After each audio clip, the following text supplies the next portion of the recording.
ቆይ ልቀቀኝ ንጉስ። አዴ በቃ ወድሻለሁ። ለምንድነው ማትረጂ? ልቤን ወደ አንቺ እየጠራ ነው ያመጣኝ። ቆይ እኔ ምን ላድርግ? ልቤ ምናምን ያልክ አትጃጃልብኝ እሺ? እኔ የራሴ ህይወት ያለኝ ሰው ነኝ። ድጋሚ እየተከተልክ አበጥብጠኝ። አዴ ቆም ብለሽ አውሪኝ እንጂ። ልቀቀኝ ልሂድበት። አዴ ዴቭ ትሰማኛለህ? ሁለተኛ ትሰማኛለህ? ሁለተኛ እጅሽ አጠገብ ብትደርሱ ገላችኋለሁ። እሺ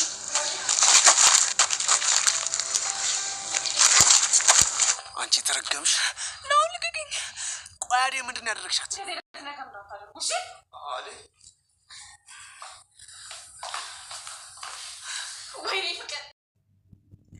ሰላም ቻናል ቤተሰቦች እንዴት ናቸው? እስኪ አዴን ማን ወሰዳት? ሁሉም አፍቃሪ ነው። አዴን ኪንጎም አፍቃሪ ነው፣ ዴቭ አፍቃሪ ነው፣ ባርኮት አፍቃሪ ነው።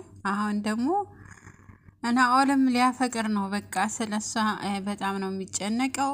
ምን አርግሻን ነው እያለ ትናንት ባያቸው ቪዲዮ እንግዲህ እየተደባደበ ነበረ ከቤዛ ጋር። በጣም የሚገርም ነገር ነው። በነገራችን ደስ ይላል። ቢሆንም ደግሞ ይህን ያህል 4 ወንድ 5 ወንድ ለአንድ ሴት በጣም ደስ ይላል።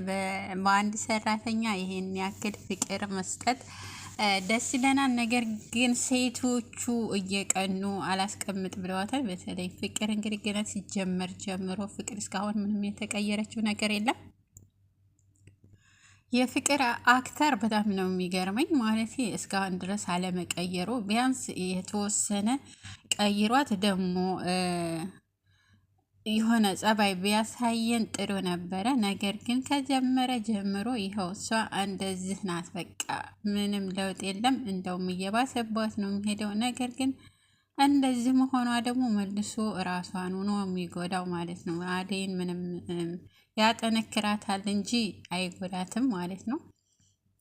ዴቭ እንግዲህ እኔ አንበሳ ነኝ ብለዋል። ከሁላችሁም ነጥቄ እኔ አገባታለሁ፣ እኔ ወስዳታለሁ እንጂ ማንም አይነካትም እያለ እንግዲህ በየመንገዱ መደባደብ ጀምሯል። ዴቭ በጣም በሚገርም ሁኔታ ነው። በቃ አንበሳ ነኝ ብሎ እጇን ጎትቶ ወደ ቤት ይዟት ሄዷል። ይህንን ነገር ፍቅር ከሰማች ግን በጣም እንጃ ብቻ በጣም ነው ልቧ የሚሰበረው የምትጎዳው። እና ደግሞ አዴን የሆነ ነገር ጫና ታበዛባታለች በቁጣ ነገር ግን ያው ቢሆንም ዴቭ አያዩም እንጂ ካየ ይከላከልላታል። በመዝጊያ መተዋት ነበረ ቤዛና ፍቅር ተማክረው። በፊት ማነው ሊዱና ፍቅር ነበሩ።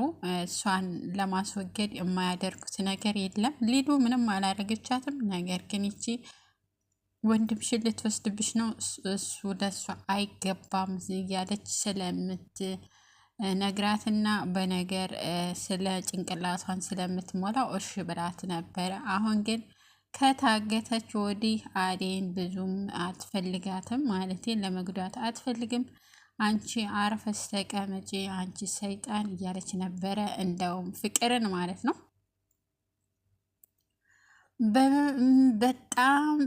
በጣም ነው የምታሳዝነኝ አንዳንድ ጊዜ አዴ ማለት ነው። ነገር ቢሆንም ደግሞ በጣም ጠንካራ ናት።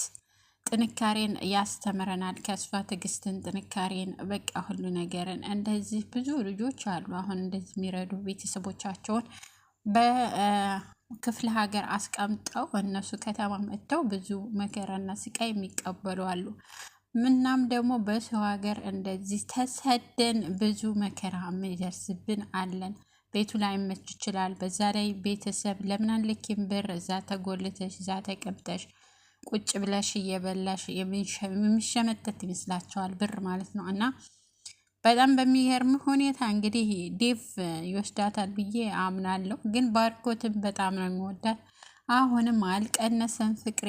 አዴ ግን ያው ዴቭን ላለመጉዳት ብዬ ተቤት እሸሻለሁ ነው ያለው። እንግዲህ እሷን ላለማስቸገር ይመስለኛል እንግዲህ ከቤት ስራ አለኝ እያለ ሁልጊዜ የሚወጣው። ቤዛ ያው እንትኗ ይወጣል። አሁን የምትሰራቸው ስራዎች ማነው ውሸቷን እንደሆነ ይወጣል ውሸቷ። ከዚህ ቤት ውልቅ ትላለች።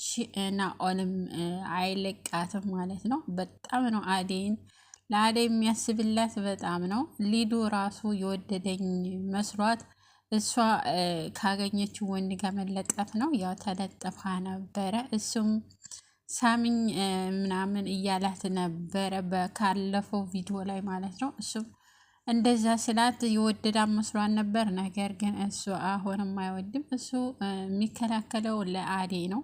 አደይ ነው ያው በአብዛኛው ጊዜ ወንዶች ወደ ራሷ ሲጠጉ በጥፊ ነው የምትላቸው። ጥፊው አንቀቶታል መሰለኝ፣ ወይንም ደግሞ ጥፊዋ ፍቅር አስይዞታል መሰል እና ሊሊም በጥፊ ነው፣ አደይም በጥፊ ነው። ሁለቱም ጥፊ ይወዳሉ ማለት ነው። እንግዲህ ሁለቱም ጀግናዎች ናቸው። እኔ ወንድ ሲጠጋቸው በጥፊ ማለታቸው ጀግናዎች ብያቸዋለሁ። በጣም በሚገርም ሁኔታ እንግዲህ ባርኮት መካከል ላይ መቅረቱ ነው። የኔ ምስኪን ግን እኮ ባይተዋት ጥሩ ነበረ። ቀጥሎ ቢሆን ቬዛን አልፈልግሽም ሂጅልኝ ቢል ጥለሽ ሄድሻል፣ አሁን ደግሞ ምን ልፈልግን የመጣሹ ብሎ ማባረር ነበረበት። ነገር ግን አላረገውም። ባርኪ እንግዲህ መሀል ላይ ቀርቷል። ዴቭም ያው አንተ ሁልጊዜ ከአደጋ ለመሆን አሁንም ልብህ አለ፣ እኔ ፍቅሯን ገልጨልህ እወዳታለሁ ብዬ እንዴት ላርግ ብዬ፣ አንተ ግን ለራስህ እያመቻቸህ ነበር ነው ያለው። እንግዲህ አሁን እንግዲህ ወደ ባርኮትን አያምንም አይደለም፣ ባርኮትን ሌላም ቢመጣ አያምንም ዴቭ ማለት ነው። ዴቭ አንዳንድ ጊዜ የውሸት ይመስለኛል ፍቅሩ ማለት ነው። አንዳንድ ጊዜ ደግሞ ጠንከር ሲያደርግ በጣም በሚገርም ሁኔታ ከቤት ወጥተን ተጋብተን እንቀመጥ ነው የሚለው። ተጋብተው ከቤት ወጥተው ምን ሊያበላን ነው፣ ምን እየሰራ ሊያስዳድራን ነው የሚል ሀሳብ አድሮብኛል እኔ ማለት ነው። እሷም መሻላለችውም። እኔ በጣም ብዙ ችግሮች አሉብኝ፣ ቤተሰብ እረዳለሁ፣ እህቴንና እናቴን እረዳለሁ። ስለዚህ እናቴ ህመምተኛ፣ እህቴ ህመምተኛ ነኝ። ስለዚህ ለእነሱ ገንዘብ መስራት አለብኝ፣ እባክህ ተወኝ እያለችው ነበረ። አሁንም መተው አለበት። ያው አደይን ከሚያስቸግራት ሌላ ቢያፈቅር ጥሩ ነው። ፍቅርም እንግዲህ እሞትልሃለሁ ለአንተ፣ ልቤ አይታይህም ወይ? ልቤ ቆስሏል፣ ልቤ ባሸንፎኛል። ከአንተ ጋር ለምን አናሳልፍም? ለምን እንዲህ አናረግም? በቃ ትላለች። እሱ ግን ምንም ተይኝ ባክሽ ብሎ ጥሏት ነው የሚሄደው። ነገር በጣም የሚገርመው ግን እኔ ባርኪ ነው የሚያሳዝነኝ ከሁሉም ማለት ነው። ባርኪ በጣም ያሳዝነኛል። ወይ ከአደይ ያልሆነ ወይ ከቤዛ ያልሆነ። ቤዛ አትወደውም። እሷ የመጣችው የሆነ ተልእኮ አላት፣ ገንዘብ ፍለጋ ነው። ያን ገንዘብ ሰብስባ አካውንቷ እስከሚገባላት ድረስ ነው። ነገር ግን አሁን ባርኪ ያጣራል፣ ነገሩን ይደርስበታል። እንደማትወደውና እንደማታፈቅረው በደንብ ነው የሚያውቀው።